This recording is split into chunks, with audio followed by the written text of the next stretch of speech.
What if the ground beneath your feet suddenly starts shaking without warning? Pressure plus movement plus energy release equals earthquake. An earthquake is the sudden shaking of the Earth's surface caused by movements deep beneath the ground. The Earth's crust is made of massive plates that constantly move.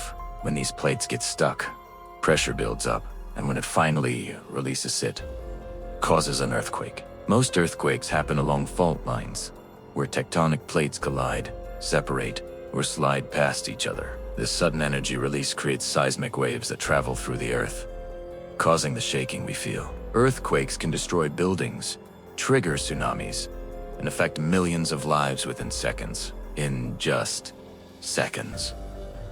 The Earth can remind us how powerful it truly is.